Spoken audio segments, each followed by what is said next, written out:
Hola, muy buenas noches para todos y para todas. Es un gusto saludarlos nuevamente y darles la bienvenida a esta segunda webconferencia del curso Microeconomía 2. Mi nombre es Mario Daniel Perdomo y soy director del curso. Hoy, miércoles 8 de octubre de 2025, siendo las 6:03 de la tarde, vamos a dar inicio entonces a esta webconferencia que abordará la temática de la fase número 3 en la cual nos encontramos. Este curso, Microeconomía 2, bajo el código 1027-67763 y la fase número 3 denominada el oligopolio y la competencia entre compañías. Esta es una actividad de tipo colaborativa. Nos encontramos en el momento de evaluación intermedio y tiene un puntaje total de 125 puntos. La actividad comenzó el martes 30 de septiembre y finaliza el lunes 27 de octubre. Entonces, hoy nos encontramos a 8 de octubre, es decir, que estamos prácticamente a 20 días todavía de culminarse la actividad. Entonces, tenemos tiempito para que podamos desarrollar los puntos que la guía exige. Pero antes de iniciar con estas cuestiones de las ecuaciones, quiero que imaginemos mm, que de pronto no hay cientos o miles de vendedores como en una plaza de mercado, ¿cierto? Imaginémonos que no hay tantos vendedores como en una plaza de mercado, pero imaginemos también que tampoco hay uno solo, como es en el caso de los monopolios, ¿no? Entonces, hay pocos jugadores, es decir, pocos empresarios, digámoslo así, pocos negocios que se miran de una forma celosa, se miran de reojo antes de tomar cualquier tipo de decisión. Entonces, imaginémonos esos pocos empresas que se miran de forma celosa y que si uno de ellos cambia algo, los demás también lo sienten y también tienden a responder. A eso es lo que denominamos como un oligopolio.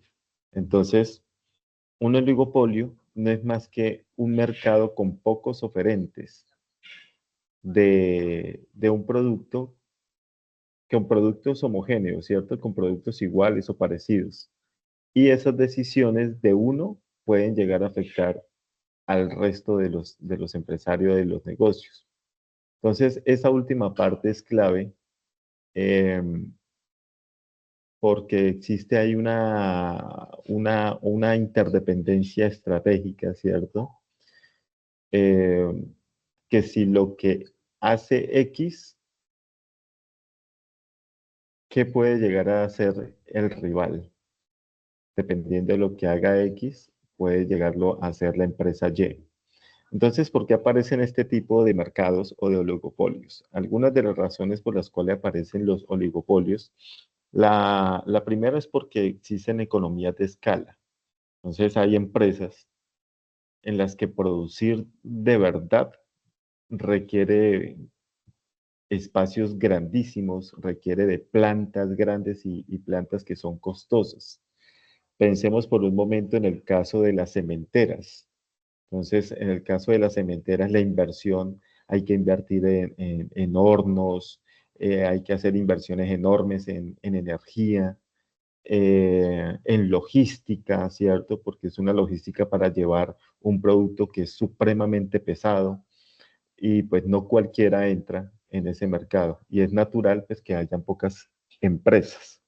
Más adelante vamos a ver el caso de las cementeras en Colombia y lo que sucedió con algunas de ellas.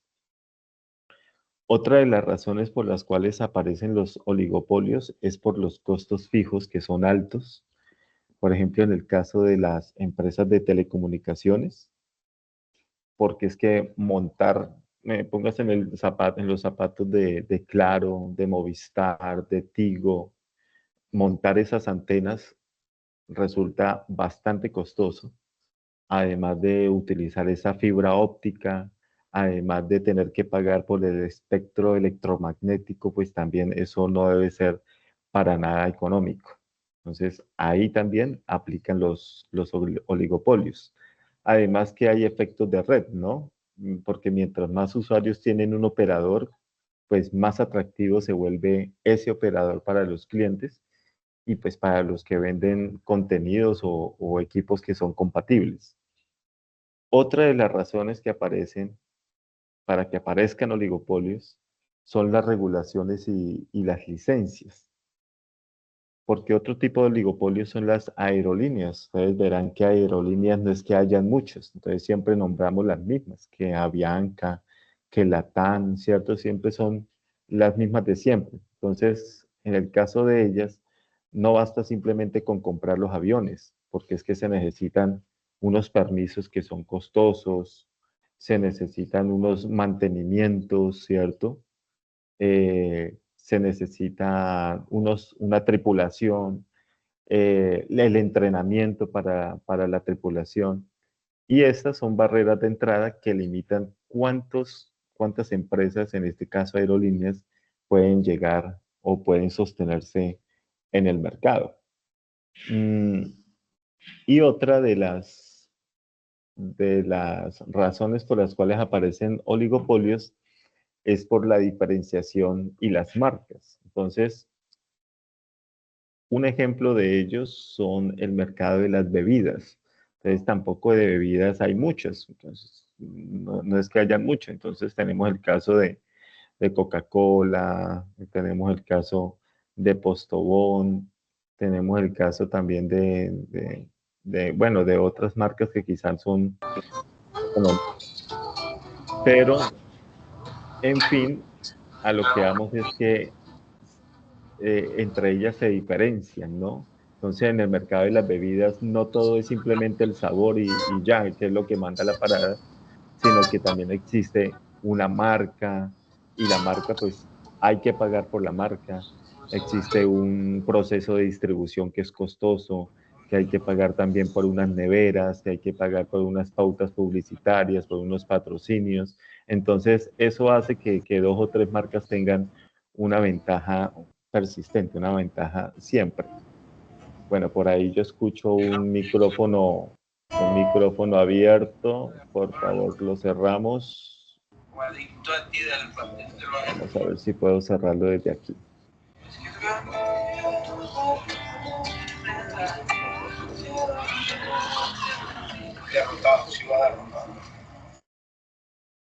Listo, bueno, ya silenciamos. Veo que ya se han conectado más estudiantes. Un gusto saludarlos. Por ahí veo conectados a Dayana, a Damelis Natalia. También veo conectado a Rafael. Bueno, un gusto saludarlos. Estamos hablando entonces acerca de los oligopolios y por qué surgen los oligopolios. Aquí en la imagen les queda prácticamente el resumen de 4 razones por las cuales aparecen esos oligopolios, que son por ser economías de escala, por tener unos costos fijos y redes altos, por las regulaciones y licencias que tienen estas empresas y por la diferenciación de las marcas. Entonces, si se fijan en todos estos ejemplos, hay algo en común que no es fácil de copiar o llegar simplemente desde cero. No es porque simplemente una empresa diga, no, yo quiero entrar a ese mercado porque ese mercado es poco competitivo, no hay muchas empresas en el mercado, entonces vamos a invertir en ella. No, eso no es así de fácil. Requieren de unas inversiones supremamente grandes. Entonces, eso crea lo que crea el terreno, es para que haya pocas empresas y convivan y entre ellas puedan competir. Ahora, ¿cómo compiten esos oligopolios? Aquí viene lo interesante, porque es que en el oligopolio cada empresa elige una palanca, digámoslo así, para competir y esa palanca lo determina es el juego, ¿cierto? El juego de mercado. Entonces, a veces la palanca es la cantidad o la capacidad que tengan las empresas de producir. Entonces, por un lado tenemos cuántas kilos, cuántas toneladas voy a producir esta temporada. Entonces, eso se ve mucho en las industrias como las de cemento, las del acero, las de petroquímica, que básicamente ellos se miden es por la cantidad de producción. En cambio, hay otras empresas que no se miden tanto por la cantidad de producción, sino por el precio. Entonces, hay otro tipo de empresas que dicen, bueno, ¿a cuánto voy a ofrecer hoy este producto? Como es el caso de los combustibles, el caso de los pasajes aéreos, el caso de las tarifas, ¿cierto? De estos pasajes, o simplemente los planes de telefonía celular. Todo esto son empresas o negocios que se miden más por el precio, a diferencia de otras que se miden más por la cantidad. Y pues casi siempre hay algo de diferenciación, ¿no? Entonces, que la cobertura y el servicio en las telecomunicaciones, que las rutas y los horarios en aerolíneas, que las marcas y los empaques en el caso de las bebidas.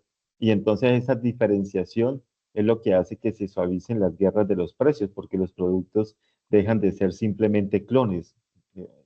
O sea, no simplemente se vende el mismo producto, no, hay factores diferenciadores y eso es lo que hace interesante precisamente al mercado. Bueno, antes de pasar a la pregunta, pues supongamos que existen tres operadores de telefonía móvil, ¿listo? Y digamos que una de ellas lanza un plan con más datos al mismo precio. ¿Qué hacen las otras dos? Entonces las otras dos no simplemente se pueden quedar quietas, no. Ellas o emparejan el plan o bajan el precio, o le pueden agregar beneficios. Entonces, que por ejemplo le pueden dar minutos internacionales, ¿sí? Entonces, no emparejamos el plan, no le bajamos el precio, pero le damos minutos internacionales a los clientes. Entonces, ese sería como un factor diferenciador. En cuestión de días, empiezan a verse precisamente esas respuestas. Lo mismo pasaría con las aerolíneas. Si una abre una tarifa promocional para llenar sillas entre semana, entonces la competencia igualará también los horarios. Y esto es lo que se denomina como un movimiento respuesta contra respuesta, que es la esencia precisamente del oligopolio. Y pues claro, no todo es precio o cantidad, también hay tácticas estratégicas y pues muy comunes. Una estrategia es la garantía, ¿sí? O, bueno, la garantía sería como un factor diferenciador. Más bien, digamos, como la garantía de igualar el precio. Entonces, muchas empresas le dicen a sus clientes algo así como, si usted encuentra en otro lugar esto más barato, aquí viene y se lo igualamos el precio. Le igualamos el precio. Entonces, esa es una estrategia que toman algunas empresas. Otra estrategia es la de crear planes. Y eso se ve mucho en las empresas de telecomunicaciones, donde es común encontrar que se empaquetan que el Internet, que la televisión, que la telefonía móvil, ¿cierto? Entonces muchas veces uno paga es por planes, tres en uno, Internet, televisión y telefonía móvil por tanto precio. Entonces, eso es una estrategia de crear costos de cambio, ¿no? Es decir, porque es que más adelante, si yo ya estoy muy aburrido, por ejemplo, con mi servicio de televisión, pues entonces ya uno ya como cliente ya le cuesta irse para otro operador porque es que no es solamente la televisión, es el internet y la telefonía. Y si yo empiezo a pagarlos por aparte, pues lógicamente me sale mucho más costoso. Entonces, ahí, esa es la estrategia muchas veces que utilizan las empresas para atrapar a los clientes, utilizar planes. Y otra estrategia es la de crear programas de lealtad. No sé si a ustedes les haya pasado. Sí, que ahora muchas empresas andan otorgando millas, ¿no? Entonces, compre aquí y se gana unas millas para tu próximo viaje. eh, o sí, obtiene entonces beneficios en aerolíneas. Por ejemplo, el éxito, son los famosos puntos, ¿no? Entonces los puntos éxito, que entonces compre aquí y aquí le damos unos puntos para que los redima más adelante por otro tipo de productos. Entonces, eso es otra forma de amarrar a los clientes sin necesidad de estar hablando simplemente de unos precios. Es por eso que traigo a colación la siguiente pregunta. Vamos a mirar de pronto si de los que están conectados aquí, si de pronto quieren participar, no les dé pena. Simplemente quiero como traer a colación esta pregunta y es que a ustedes alguna vez les han funcionado alguna de estas estrategias que utilizan las empresas, es decir, ¿se han convertido ustedes en clientes fieles gracias a alguna de estas estrategias? Por ejemplo, el caso de los puntos en el éxito. ¿Usted se ha vuelto un fiel comprador del éxito simplemente porque le den unos puntos? ¿O aquellos que tienen moto, aquellos que tienen carro, será que siempre han ido a tanquear en la misma estación de gasolina porque le dan unos puntos o porque los puede redimir después en millas? ¿A algunos de ustedes les ha sucedido eso? Buenas noches, ¿me escucha ahí, profe? Hola, sí, te escucho, adelante. Sí, profe, en mi caso sí, de pronto, digamos que por lo menos en los bancos cuando tengo buen hábito de pago, me ofrecen descuentos, a veces me ofrecen más tarjetas. En el caso de Claro, a veces hay campañas donde me dejan, digamos que la factura de celular un poco más económica, o me ofrecen ya lo que usted comentaba hace un rato, los planes. Entonces, sí, digamos que cuando uno se vuelve un cliente, pues ellos tratan de fidelizar a sus clientes con este tipo de estrategias.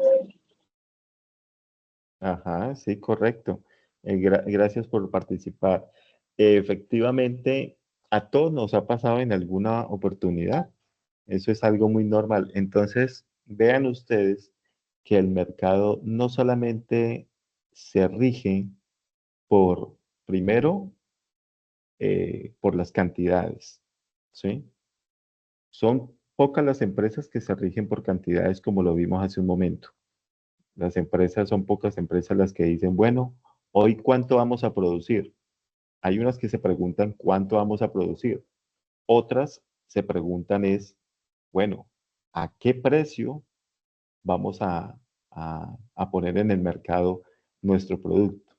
Y otras empresas se preguntan es, bueno, ¿cuál va a ser el valor agregado o el diferenciador que le vamos a dar hoy al producto para competir con las otras? Y eso es lo que se hace en un oligopolio. Y por eso mismo es que aparecen los tres modelos, los modelos,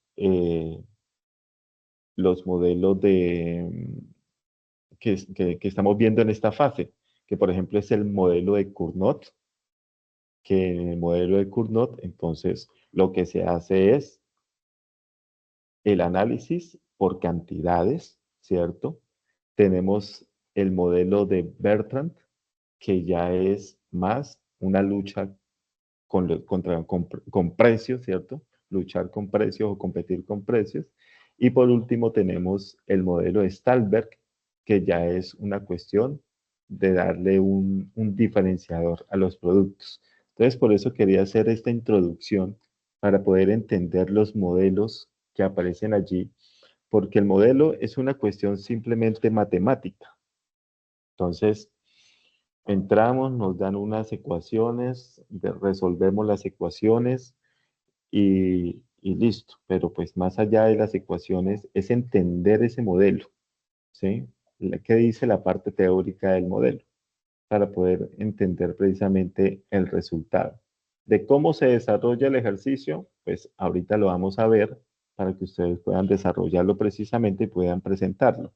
Pero más allá de cómo desarrollar el ejercicio, cuál es el procedimiento, lo que me interesa es que a ese resultado al cual llegaron le hagan ustedes un buen análisis. Entonces, también quiero compartirles este artículo que me gustaría que lo leyéramos un momentico entre todos. Permítame, dejo de compartir aquí y ya voy a compartirles pantalla con el artículo.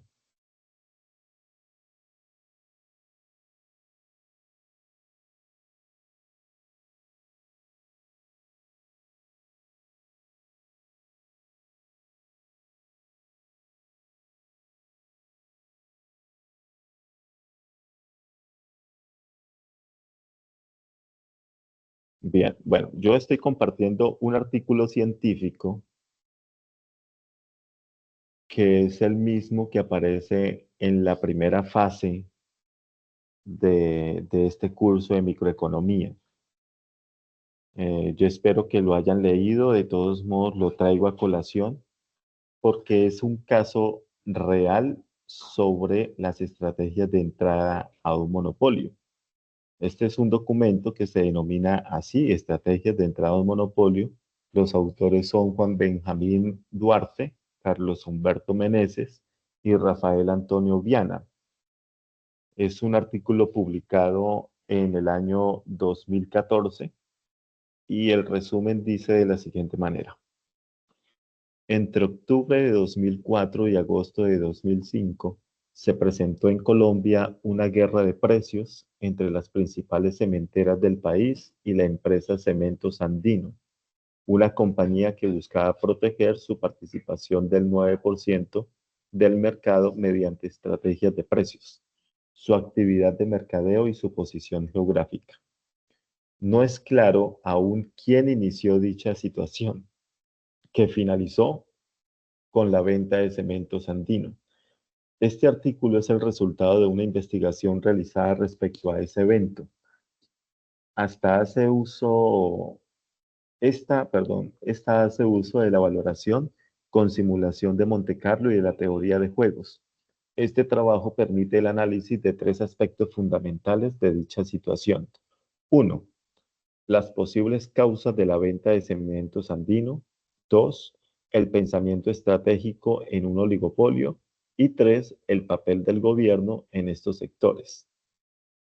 Si de pronto ustedes no recuerdan este caso, porque pues hay algunos que son muy jóvenes y pues no recuerdan por allá qué sucedió en el año 2004 o año 2005, perfectamente le pueden preguntar a sus padres que si se acuerdan ellos de este caso del cemento. Es muy probable que ellos le digan, sí, yo me acuerdo que hubo una época en la cual el cemento bajó de precio de una forma increíble.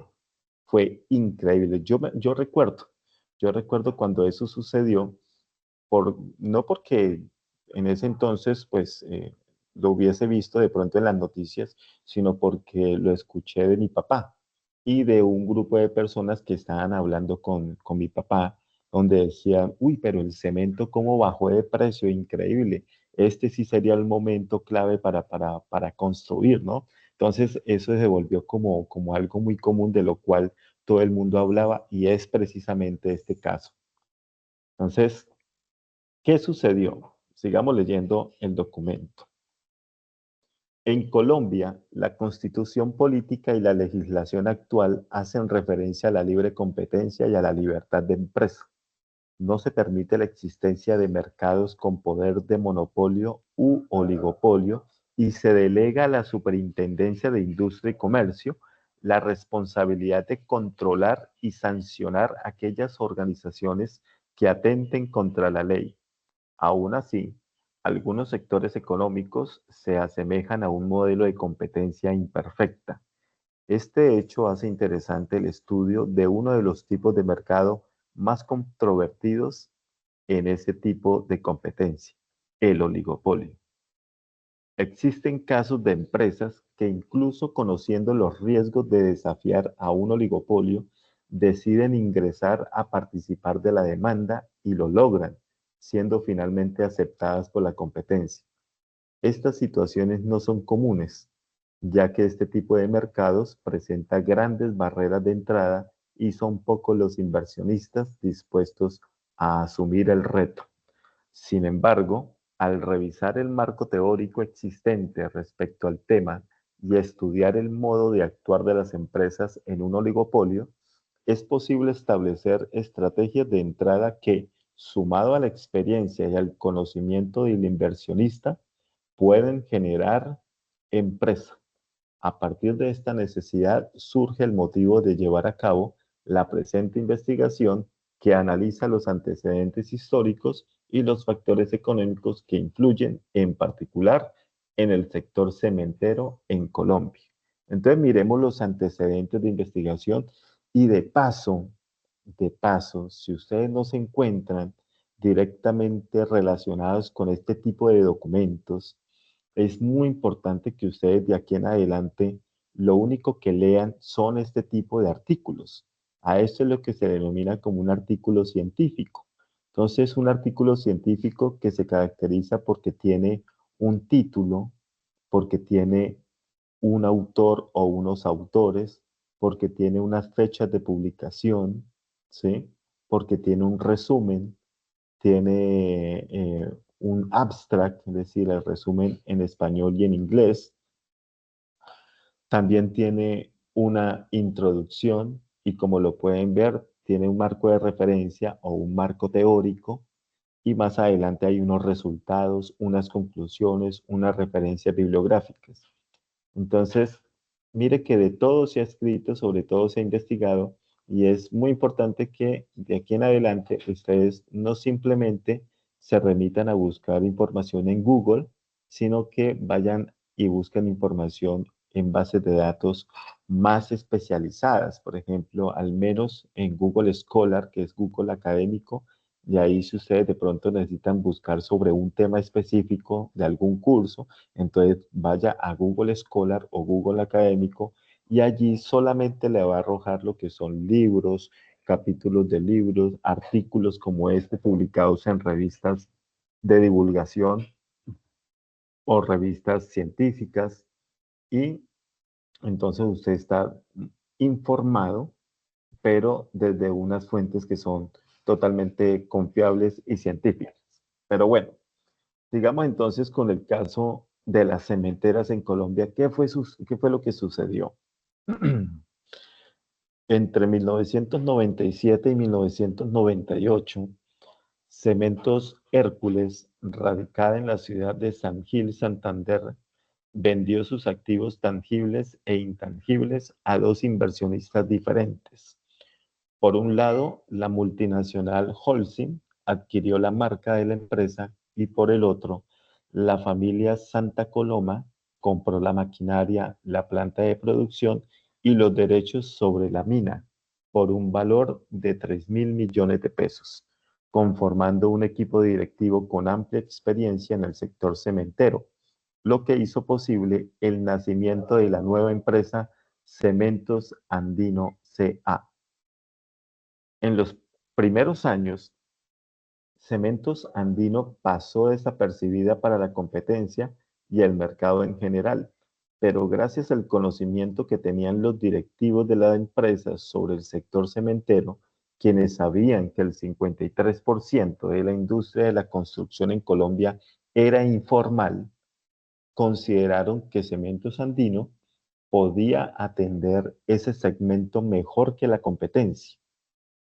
Dada la situación, su estrategia de ventas se concentró en la región geográfica próxima a sus plantas de producción, comprendida por los departamentos de Santander, Boyacá y Cundinamarca. Ello motivado principalmente por la reducción en los costos de transporte y dirigida a los distribuidores pequeños y a los constructores informales. Esto les permitió mantener una política eh, de precios del producto inferior al resto de la industria cementera. Como consecuencia de estas acciones, Cementos Andino logró captar el 9% del mercado nacional entre 1998 y 2004. Esto motivó a sus directivos a abrir en 2003 una planta de producción de concreto llamada Concresem en el departamento del Atlántico. región geográfica atendida por la empresa líder del sector, la cual en ese entonces se constituyó en la fábrica de concreto más moderna del país y el proyecto más ambicioso de esa industria en los últimos años. Ahora mire cómo viene la guerra de los precios.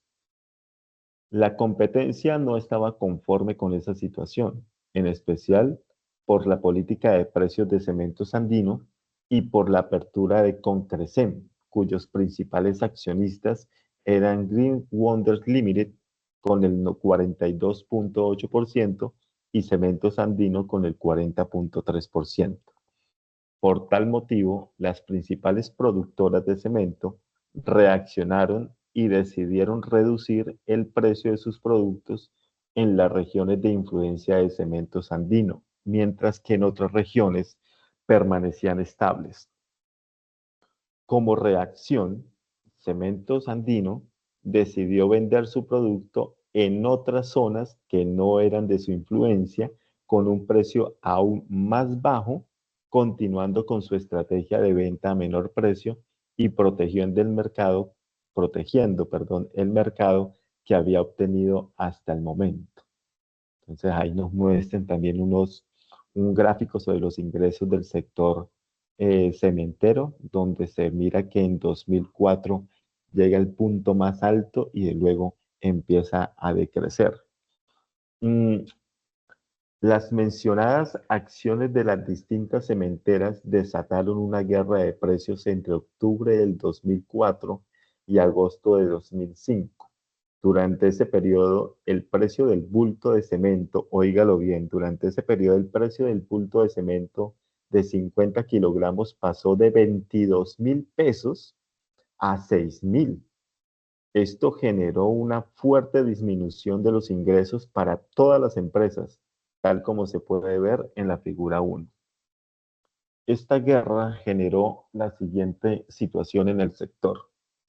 En primera instancia, la caída de precios incrementó fuertemente la cantidad vendida. Entonces, bajó el precio, ¿cierto? Y subieron estrepitosamente las cantidades a demandar, aunque no lo suficiente para aumentar los ingresos operacionales, es decir, el precio por la cantidad, ¿cierto? Tal como se aprecia en la figura 1, en donde se destaca la pendiente negativa que presentan las curvas del año 2004 al 2005. En segunda instancia, el aumento significativo de las toneladas vendidas generó mayores costos operacionales, es decir, costo de la mercancía vendida, CMV. La conjugación de estas dos variables, menores ingresos con mayores costos, originó una caída en las utilidades de las empresas cuyas cifras pueden apreciarse en la tabla 1. Es importante anotar que Cementos Andino es la única empresa que baja el costo de la mercancía vendida durante ese periodo. Después ustedes pueden ver este cuadrito con mayor detenimiento. A raíz de los hechos, en octubre de 2004, Cementos Andino denunció ante la Superintendencia de Industria y Comercio la posible colusión o acuerdo tácito de precios por parte de las empresas competidoras. Ante esta denuncia, la superintendencia inició un proceso de concertación. Entonces, ¿qué sucedió? Ahora viene entonces la venta de Cementos Andino y de la empresa que ellos habían creado de manera paralela, que era Concrescem, ¿no? Dice así, para tratar de mantener las empresas en funcionamiento, Cementos Andino buscó socios estratégicos en Europa y Latinoamérica, pero no obtuvo una respuesta satisfactoria. Por esta razón, decidió ofrecer sus empresas, Cementos Andino y Concrescem, a las productoras nacionales, inicialmente dos empresas, Cementos Argos y Holcim, mostraron su interés. Finalmente fueron adquiridas por Cementos Argos en el 2006. En el proceso de negociación, Argos estableció desde un inicio que se haría una adquisición de activos más no de empresas, debido al riesgo de adquirir contingencias. Por tal motivo, la empresa Cementos Andino y Concrescent dieron origen a Cementos La Unión y Apolo respectivamente, transfiriendo a estas dos nuevas empresas solo los activos de la negociación, entre los que se cuentan las plantas y la licencia minera, y reservándose activos como oficinas, algunos terrenos y licencias de explotación de minerales diferentes a la caliza, entre otros. Entonces, para llegar a un precio de transacción de 192 millones, eh, incluidos 60 millones de dólares de compromisos financieros. Bueno, me voy a saltar la parte de la metodología, ya si ustedes quieren analizarla con mayor profundidad, la metodología que se utilizó para este estudio. Mm, Vamos y miramos entonces las conclusiones. ¿Qué fue lo que pasó?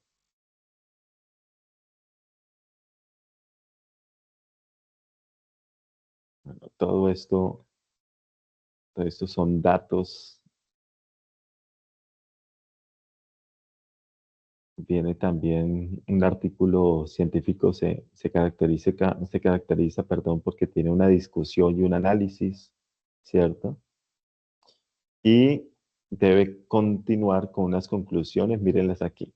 Bueno, vamos a ver qué concluye el documento.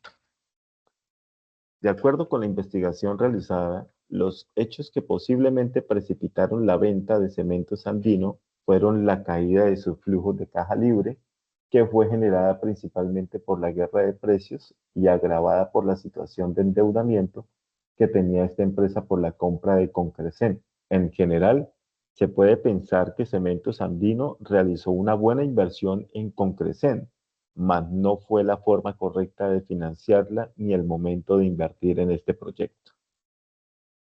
La situación estudiada permite reflexionar sobre la trascendencia del pensamiento sistémico que debe tener el grupo ejecutivo de una empresa que entra a competir en un mercado o en un entorno oligopólico.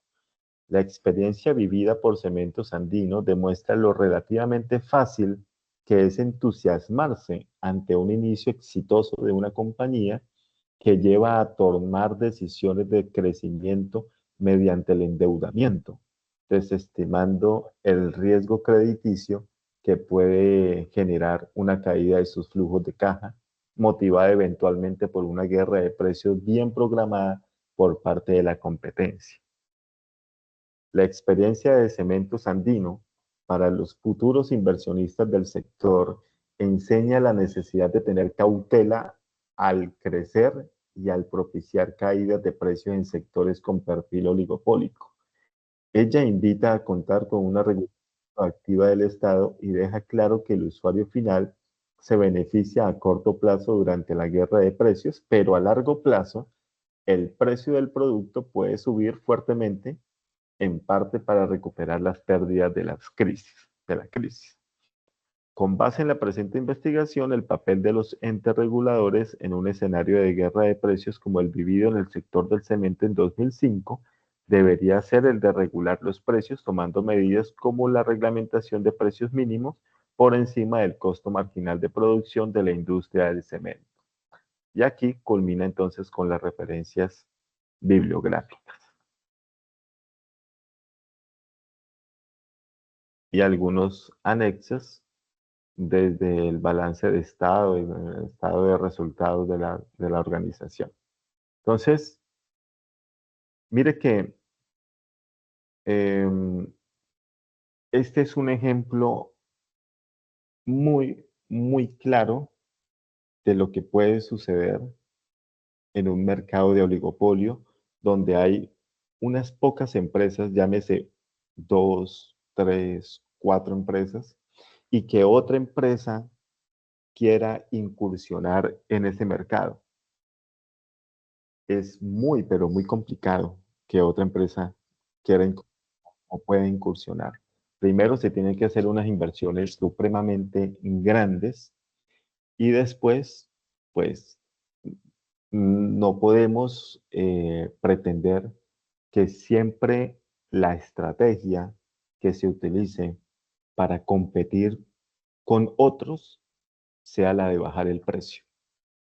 No, las empresas, y esto no es solamente para las empresas de oligopolio, que están en situaciones de oligopolio, esto es para todas las empresas. Si usted, estimado estudiante, o si sus padres tienen una empresa, algún tipo de negocio, son emprendedores o ya son negocios que están totalmente constituidos o posicionados, tengan en cuenta que no es posible simplemente competir a partir de bajar el precio. Bajar el precio debería ser una última opción.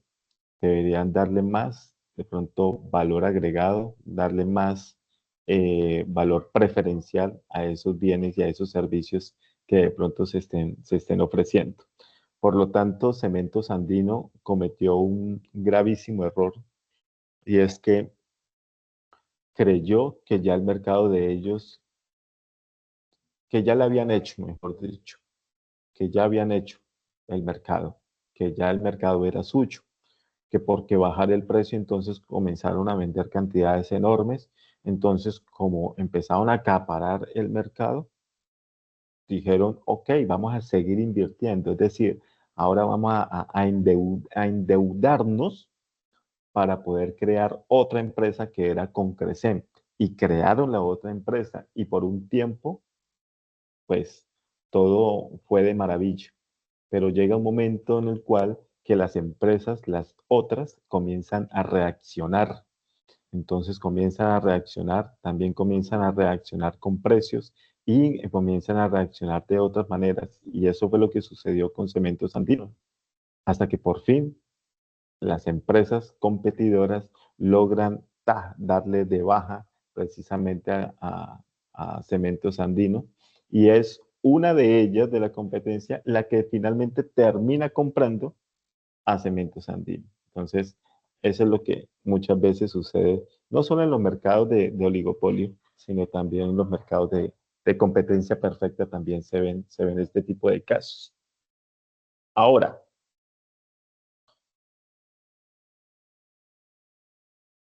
voy a volver a compartirles pantalla con la presentación, porque entonces, ya teniendo como base la teoría, ¿cierto? Ahora sí, metámonos con el caso de los modelos.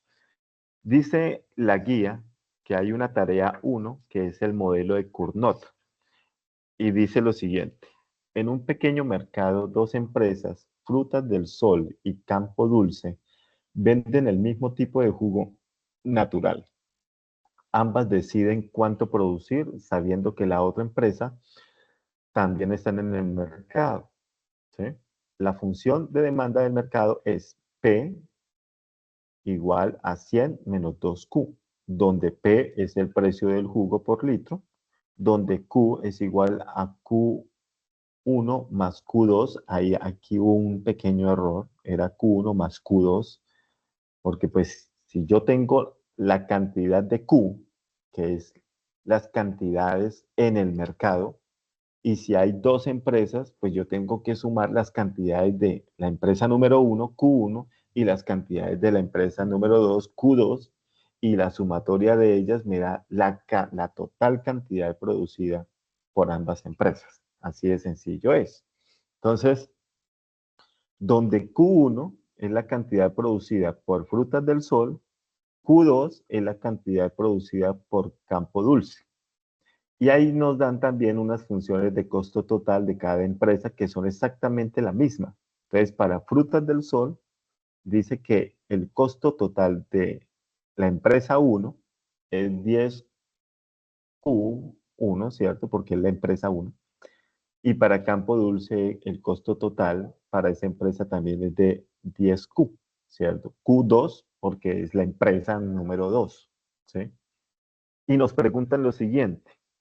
Determine las cantidades de equilibrio que producirá cada empresa si ambas actúan estratégicamente, es decir, a partir de un modelo de Cournot. Segundo, calcule el precio de equilibrio en el mercado. Tercero, halle el beneficio total de cada empresa en el equilibrio. Entonces, teniendo en cuenta toda esta información, ¿sí? Teniendo en cuenta que, permítame a ver si yo puedo utilizar un marcadorcito por acá. Entonces, teniendo en cuenta que tenemos una función de demanda, teniendo en cuenta que Q es igual a Q1 más Q2, porque son lo que producen tanto la empresa 1 como la empresa 2, y que ambas empresas tienen un costo total igualito, que es de 10Q, ¿cierto?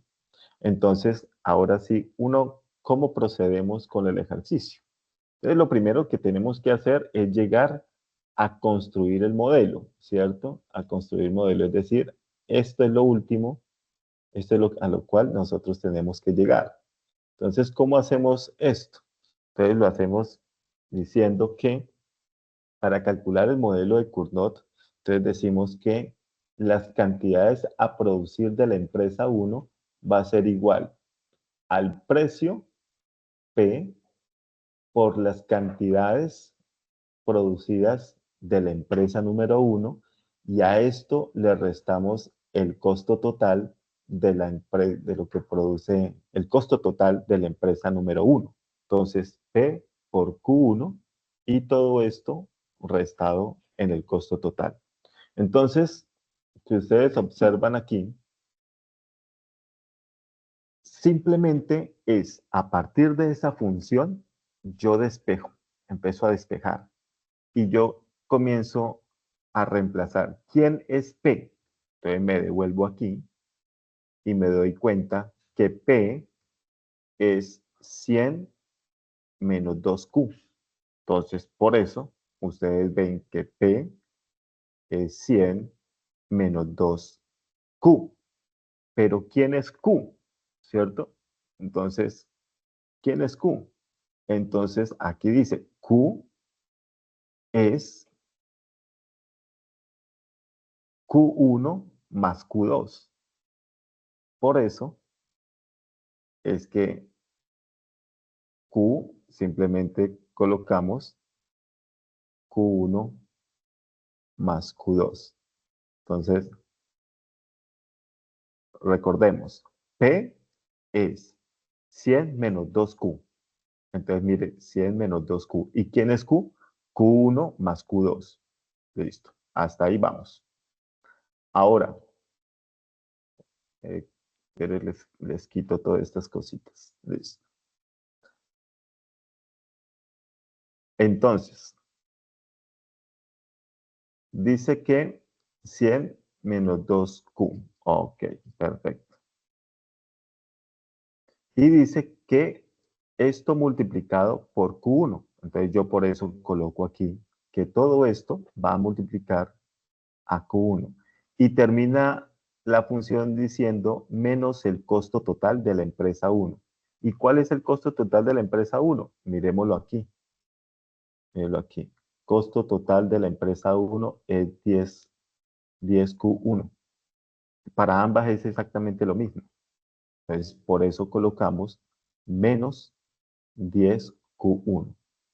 Ahora sí. Entonces les borro estas cositas para no irlos a confundir. Bueno, voy a utilizar ahora otro color, el negro. Entonces, ahora lo que tenemos que hacer es multiplicar este menos 2, lo tenemos que multiplicar con este Q1 y con este Q2. ¿Cuánto me daría menos 2 por Q1? Pues me daría menos 2Q1, mírelo aquí. ¿Sí? Ahora, ¿cuánto me da? Menos 2 por más Q2. Menos por más me da menos. Listo, aquí está. 2 por Q2 me da 2Q2. Entonces, por eso es que van apareciendo esto. Listo.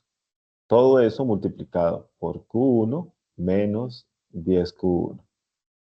Como para irlo explicando paso a paso. ¿Listo? Ahora, tengo que multiplicar todo esto que está en el paréntesis, todo esto que está aquí en este paréntesis, lo tengo que multiplicar por Q1. Es decir, que 100 por Q1 me da 100 Q1, por eso aparece aquí. Luego, menos 2Q1 por Q1, pues me va a dar menos 2Q1 al cuadrado, ¿cierto? Q1 por Q1 me da Q1 al cuadrado.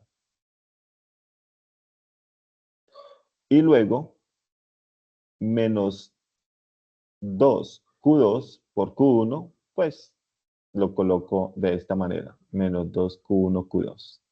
Y le resto menos 10Q1. Y así es como se va entonces despejando. Ahora, este 100Q1 yo lo puedo restar con este que también tiene Q1, con este 10. 100 menos 10 me da 90. ¿90 qué? 90Q1. Por eso me da 90Q1 aquí. Y mantengo constante, ceteris paribus, ¿cierto? Mantengo constante menos 2Q1 al cuadrado menos 2Q1Q2. Y finalmente, como siempre se hace aquí en microeconomía 2, entonces vamos a derivar esa función y la derivamos de la siguiente manera. Y decimos entonces que la derivada de 90Q1, recordemos que en la primera webconferencia que les ofrecí, decíamos que cuando vamos a derivar, la letra que aparece desaparece, ¿cierto? La letra que aparece junto al número, ¿cierto? Quedaría solamente la constante, es decir, 90Q1 al derivarlo, desaparece el Q1 y quedaría el 90, ¿sí? Entonces 90. Después dice, eh, aquí quedaría el 90. Después dice, menos 2Q1 al cuadrado. Cuando tenemos un exponente, cuando nosotros derivamos, multiplicamos el exponente por la base. La base es 2, el exponente es 2. ¿Cuánto nos da 2 por 2? Nos da 4. ¿4 qué? 4Q1. Mírelo aquí, ¿cierto? Y ahora, solamente al derivar esta que aparece aquí, al derivar esta, nos quedamos simplemente con 2Q2, porque precisamente lo que estamos calculando son las cantidades de la empresa número 1. Y todo esto, decimos que esto es igual a 0, para después simplemente tratar de, de despejar, ¿cierto? Entonces tenemos, paso este menos 4Q1, que está positivo, lo paso al otro lado, que está negativo, perdón, lo paso al otro lado negativo. Y lo demás lo mantengo constante, 90 menos 2Q2. Y luego, este 4 que está multiplicando a Q1, al otro lado lo paso a dividir. ¿Lo paso a dividir a quién? Tanto al 90 como al 2, Q2. Por lo tanto, me queda que Q1 es igual, si divido 90 entre 4 me da 22.5 y si divido 2 entre 4 me da 0.5. Por eso es que me da la función 22.5 menos 0.5 Q2 igual a Q1. O, dicho de otra manera, Q1 es igual a 22.5 menos 0.5 Q2. Entonces, esta es la parte esencial, ¿sí?, a la cual tenemos que llegar para ahora sí simplemente reemplazar valores, que es lo que ustedes ven ahora en esta lámina. Entonces vamos a despejar Q. Como ya sabemos que la función es esta, simplemente Ahora despejemos Q. Este menos 0.5Q lo voy a pasar al otro lado, es decir, cambiaría de signo. Por eso me queda más 0.5Q. Y esta Q es esta que está aquí. ¿Sí? Entonces, por eso me queda Q más 0.5Q. Igual a 22.5 porque está positivo y se mantiene al mismo lado, entonces no le cambio de signo. Esta sumatoria de Q más 0.5, aquí podemos suponer que existe un 1, que esto es un 1. Esto es lo mismo que decir 1Q.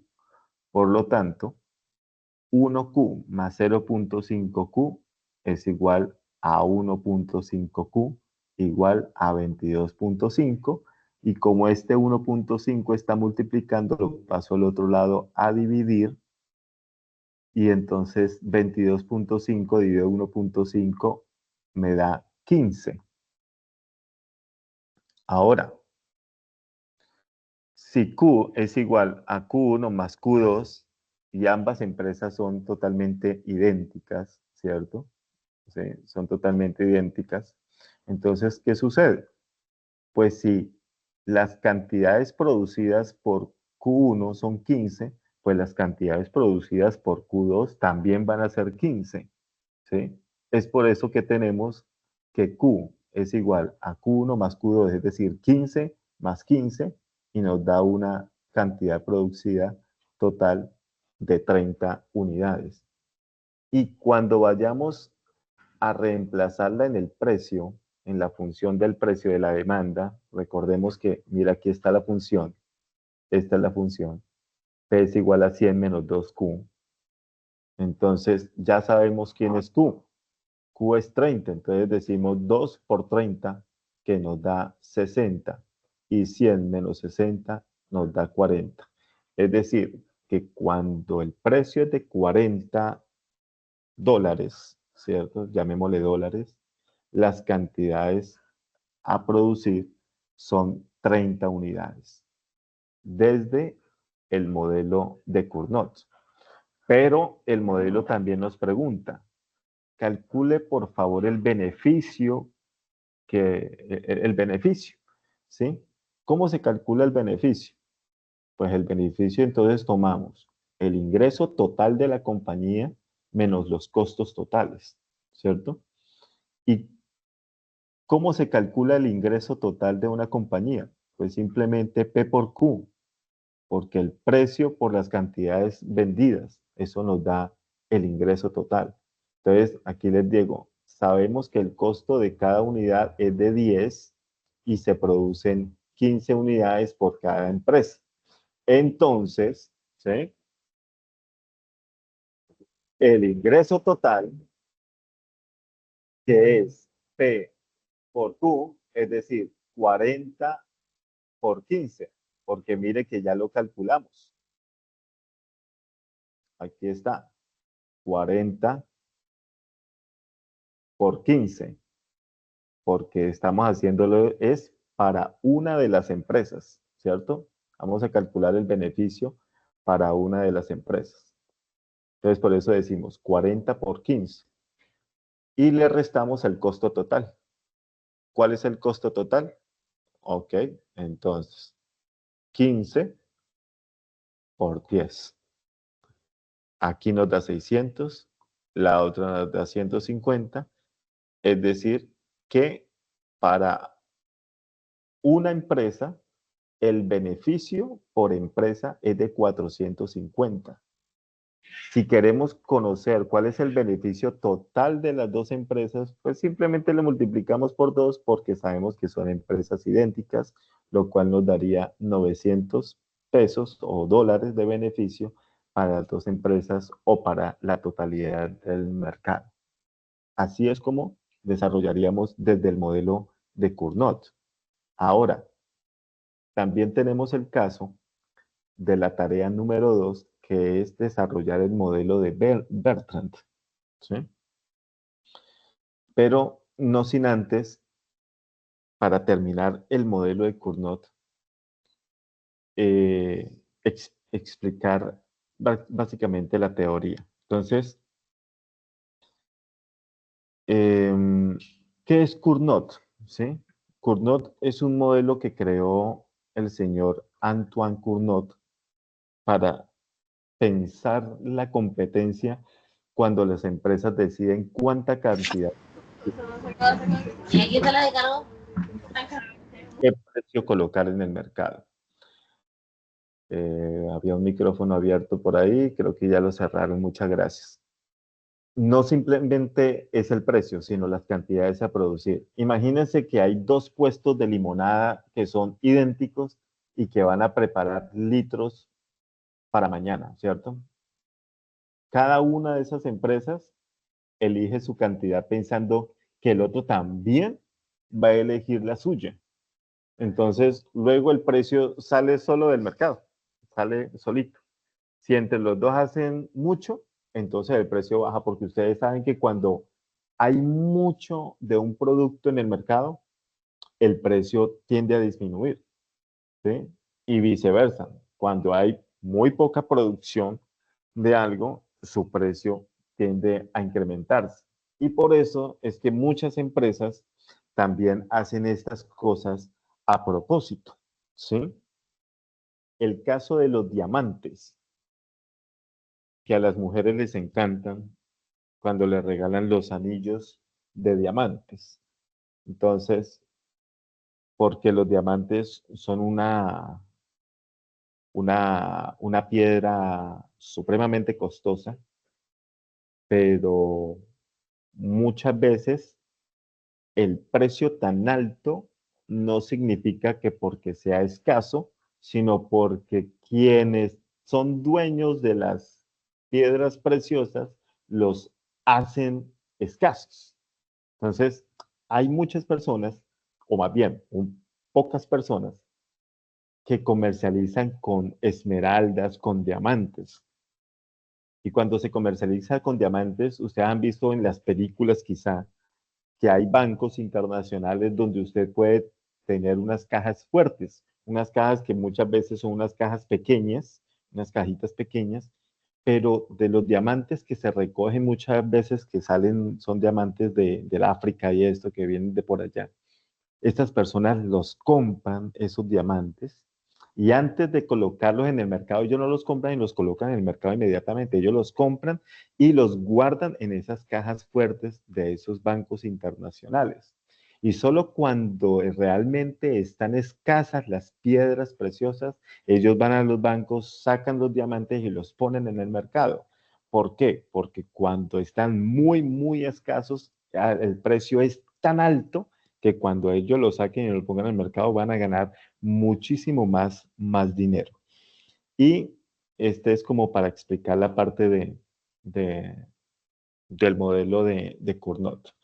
Ahora, la tarea número 2 es desde el modelo de Bertrand, que dice que considere la siguiente ecuación.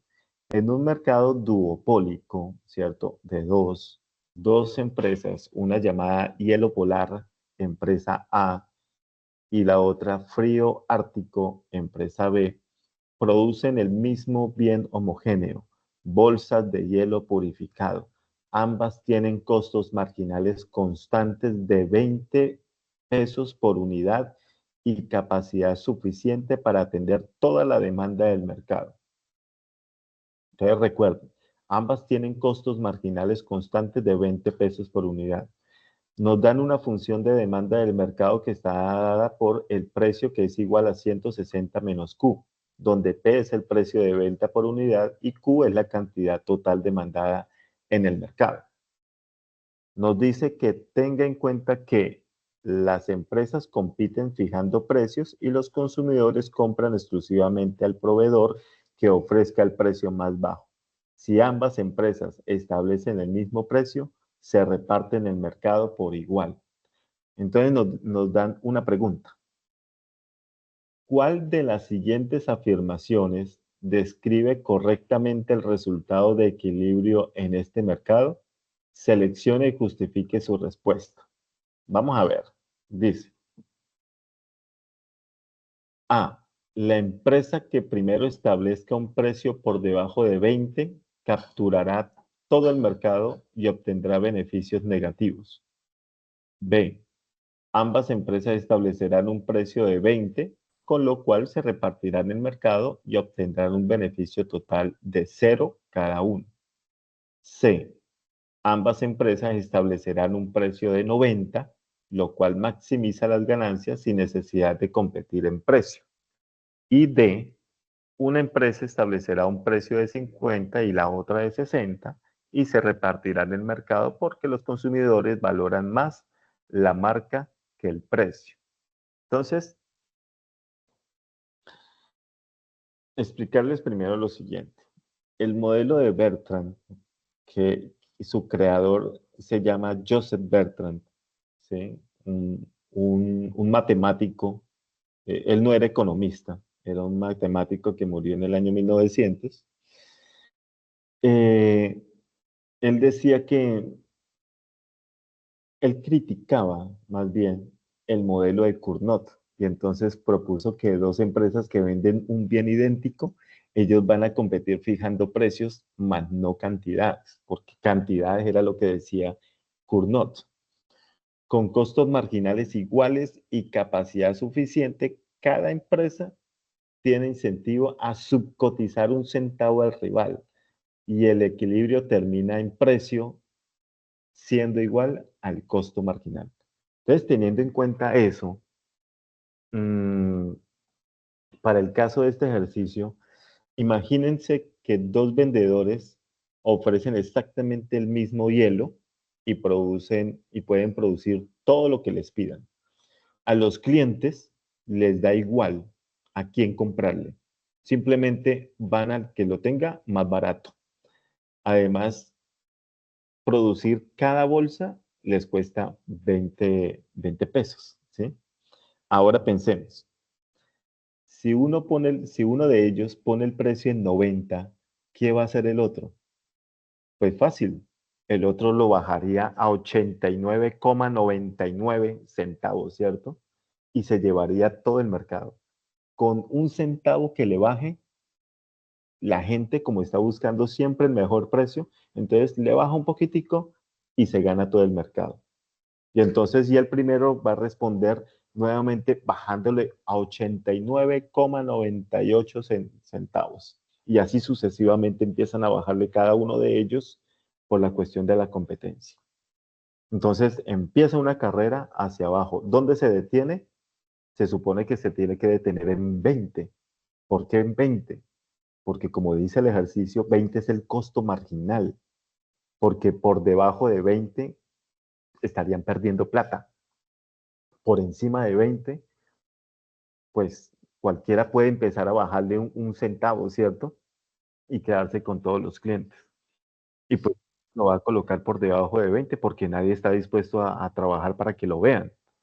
La gente siempre está dispuesta a trabajar para ganar o por lo menos para cubrir sus costos.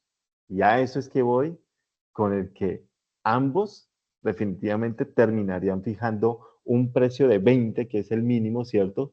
Como un margen por unidad, ¿sí?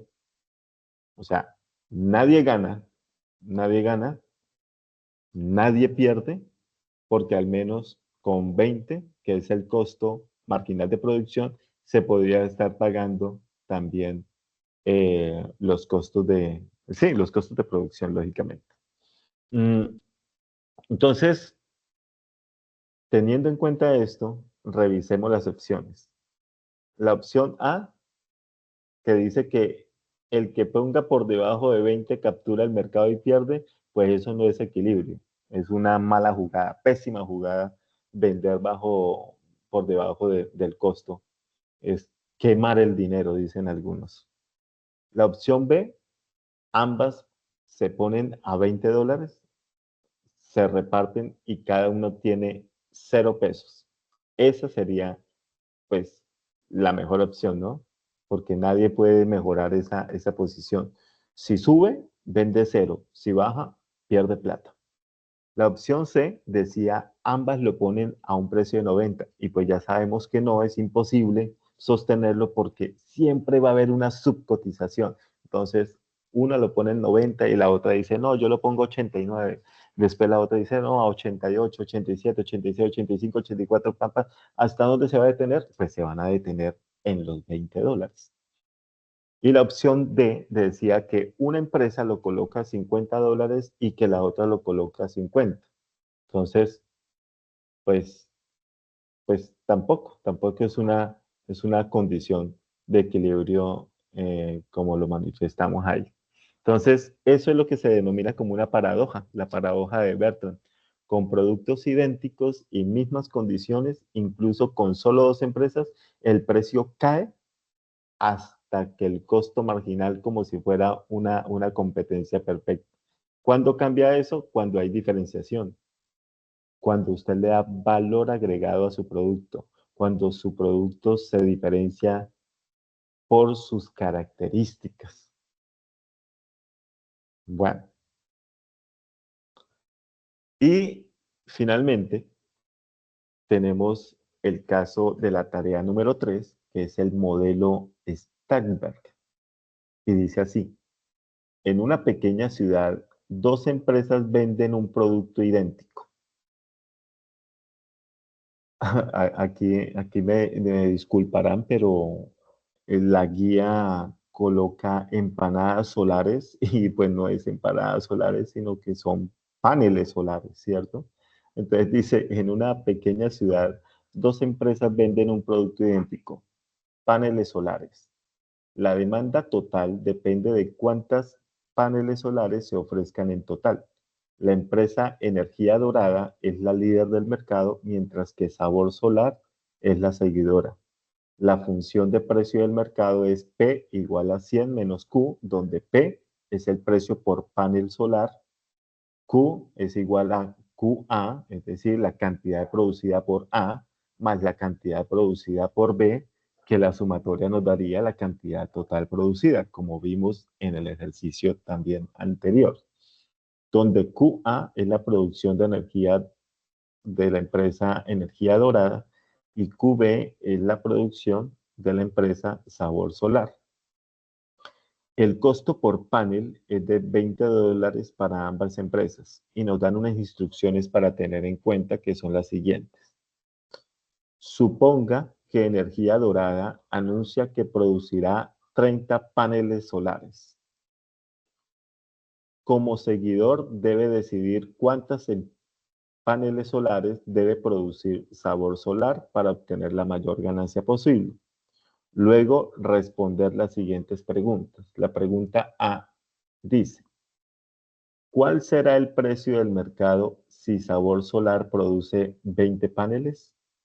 B, ¿cuál sería el beneficio de Sabor Solar si produce 20 paneles?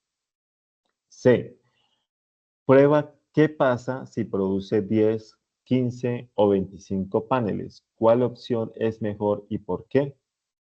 Y termina la guía diciendo, este punto deberá ser desarrollado y presentado utilizando herramientas como Excel o GeoGebra o cualquier otra con el fin de organizar y automatizar los cálculos requeridos. Entonces, miren, datos importantes. La función que es P menos 100Q. Que el costo por panel es de $20. Y que la empresa A está dispuesta a producir 30 paneles. Con esa información,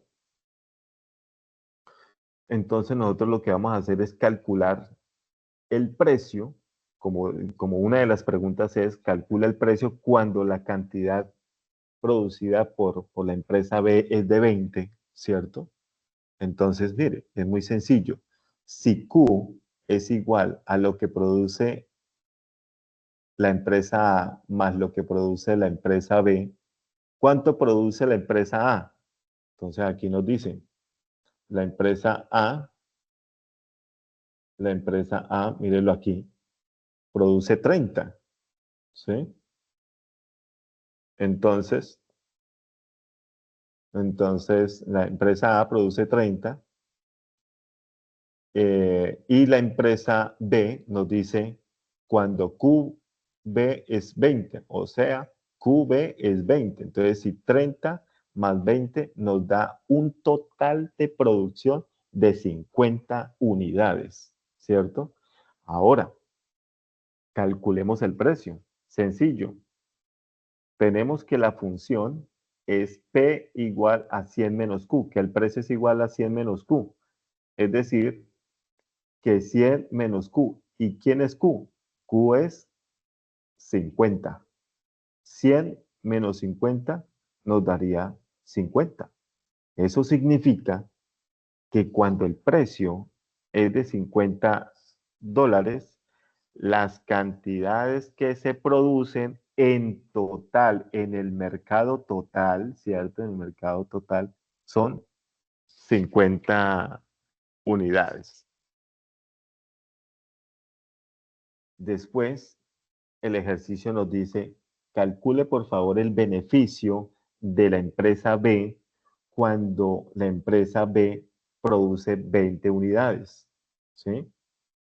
Entonces, miro aquí, cuando se producen 20 unidades.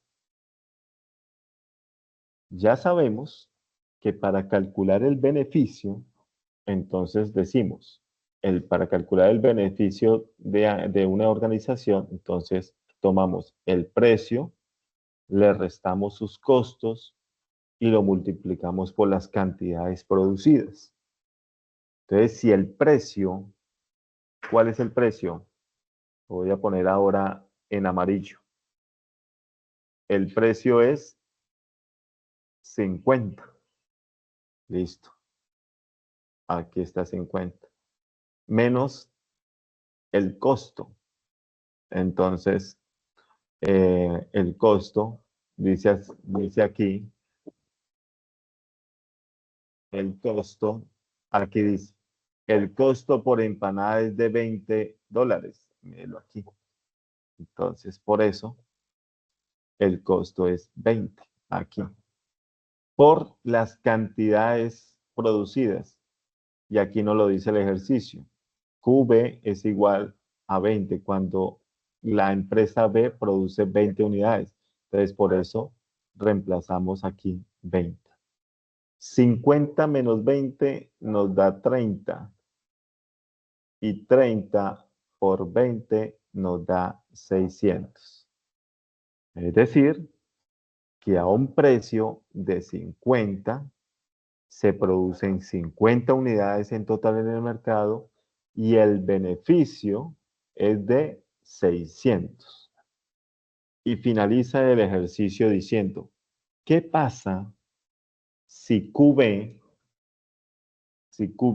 ya no es este 20, ¿cierto? Si QB ya no es este 20, sino que QB es 10, o qué pasa cuando QB es 15, o qué pasa cuando QB es 25. Entonces, ¿cuál conviene? Ah, bueno, entonces, ya sabiendo cuáles son los pasos, uno, paso número uno, ¿cierto? Bueno, este uno me quedó todo feo. Paso número 2, ¿cierto? Y paso número 3. Entonces, ya sabiendo que son 3 pasos sencillos, hacemos exactamente lo mismo con 10, con 15 y con 25. Ya lo hicimos con 20. Miren, ya lo hicimos con 20. Ahora lo hacemos con 10, con 15 y con 25. Y por eso es que a forma como de organizar como más la información, entonces ustedes lo hacen allá más bonito porque, ojo con lo que dice la guía. Póngale cuidado. La guía dice, nota, este punto deberá ser desarrollado y presentado utilizando herramientas como Excel, GeoGebra o cualquiera con el fin de organizar y automatizar los cálculos requeridos. Entonces, yo lo que hice fue aquí hacerlo de una manera manual. Y aquí también está de forma manual, que cuando QB es 10 nos daría un total de beneficio de 400, que cuando QB es 15 nos daría 525, que cuando QB es 20 nos daría 600 y que cuando QB es 25 nos daría 625. Ok, después ustedes me dirán por qué esta última sería la...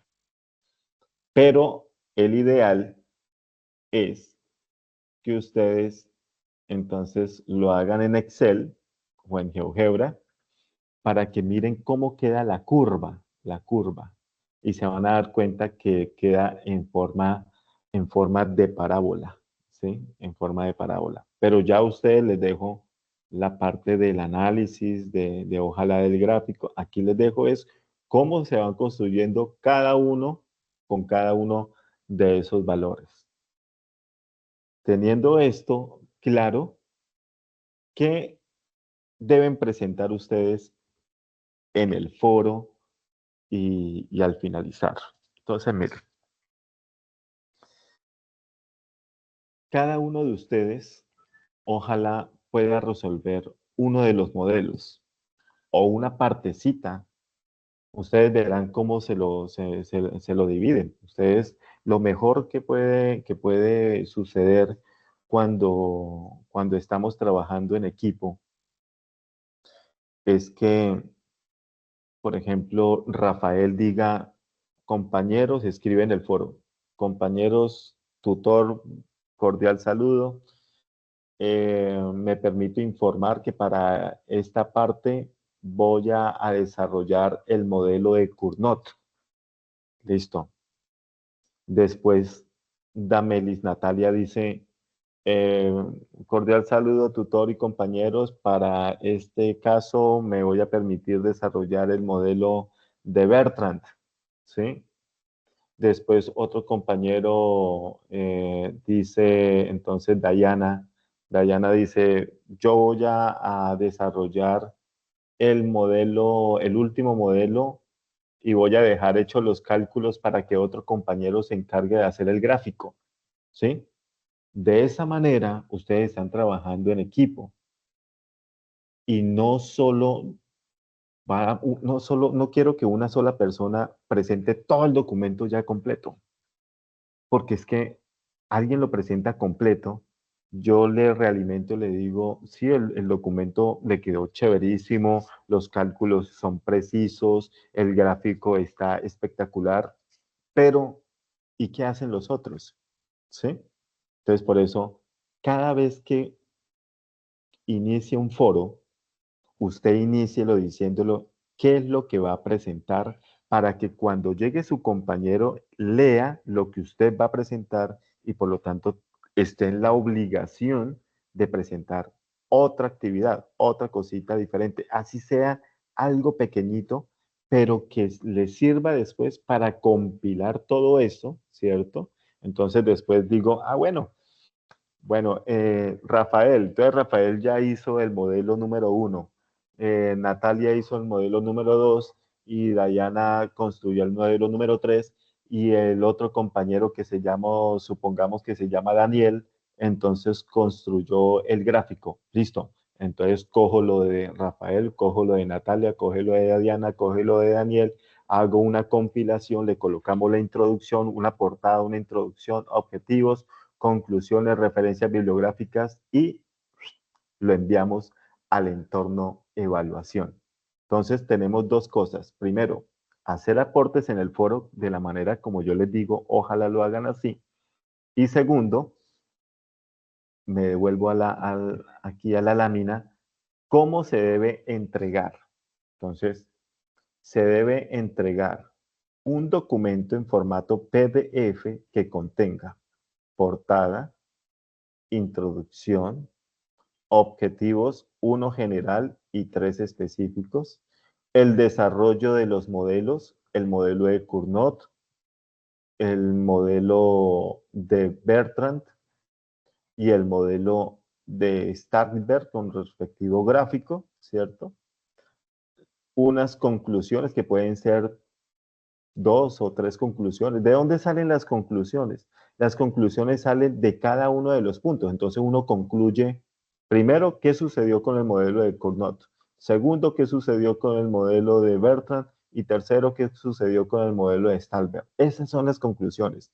Y finalmente, bibliografía. Es decir, libros, artículos y demás que les sirvieron para poder desarrollar eso, es la guía. Y lógicamente no olviden las normas APA séptima edición. Y antes de despedirnos, esto es lo que quiero invitarlos nuevamente.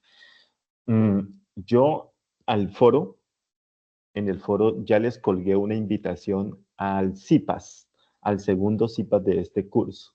Pero este CIPAS no va a ser desde la guía porque ya aquí lo abordamos y explicamos los ejercicios y todo.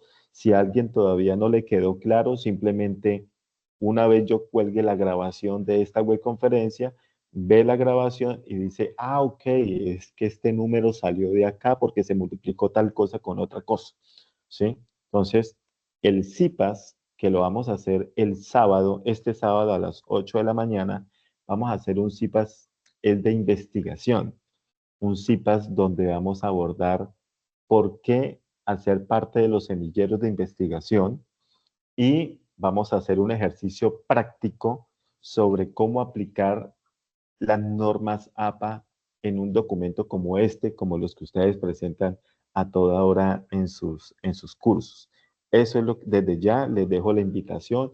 Ya colgué la invitación en el foro para que sepan cuál es el enlace. De todos modos, yo tengo la costumbre de a mis estudiantes enviarles un mensaje vía WhatsApp diciéndoles, mira, en unos minuticos empezamos la webconferencia. Yo estoy seguro que de pronto ustedes, algunos de ustedes, ingresó a esta webconferencia porque les llegó ese mensajito, porque muchas veces pues, uno lo olvida, ¿no? Muchas veces uno se olvida de cuándo es que es la webconferencia y cuándo es el sitio. Entonces, por eso yo les envío ahí al WhatsApp sin tanta molestia, pues es simplemente un recordatorio. Bueno, ¿alguno de ustedes tiene, ya para finalizar, alguna pregunta, algún aporte, alguna pregunta sobre cómo, qué es lo que deben entregar, o si han tenido inconvenientes con los compañeros de sus grupos para hacer las entregas, si no han podido ponerse de acuerdo? Eh, ya como para terminar, ¿alguien tiene alguna aporte? Profe, buenas noches, qué pena. Profe, yo la verdad he estado trabajando sola. Yo hago los aportes en el foro del punto que me corresponde, pues cierto que pero yo en este momento estoy en una situación un poquito complicada porque estoy desde viajando a un hospital a cuidar a un familiar, entonces por cuestiones de horarios y de tiempo, entonces he estado presentando pues todo el trabajo completo. Ok, listo. Yo no veo problema con que el estudiante me presente de manera individual el documento, ¿cierto? Porque pues ya hay un motivo. Entonces lo que yo siempre le digo a los estudiantes es, mira, ingresa al foro y colocas un mensaje que diga, estimado tutor y compañeros, me permito informar que por cuestiones de laborales, por contar con muy poco tiempo, entonces voy a desarrollar esta actividad de manera individual. Listo. Hay que colocar eso para que tu compañero cuando ingrese al foro diga, ah, ok, esta chica lo va a hacer solo, pues ¿qué más da? Bueno, pues entonces voy a trabajar yo también solo o voy a trabajar con los otros compañeros que están dentro del grupo. Pero es importante que dejemos ese datico allí. De esta manera, entonces damos por culminada esta segunda webconferencia del curso Microeconomía 2 desde la fase número 3. Muchas gracias a todas las personas, los estudiantes que estuvieron conectados en esta segunda webconferencia. Los estaré leyendo y realimentando en el foro. Ya está colgada, como les decía hace unos minutos, ya está colgada la invitación a la segunda CIPAS del curso, que es un CIPAS desde las normas APA y su aplicación en los documentos que ustedes entregan en el entorno de evaluación. Y pues no siendo más, les deseo una feliz resto de noche. Un abrazo para todos. Muchas gracias. Ok, con mucho gusto. Hasta luego.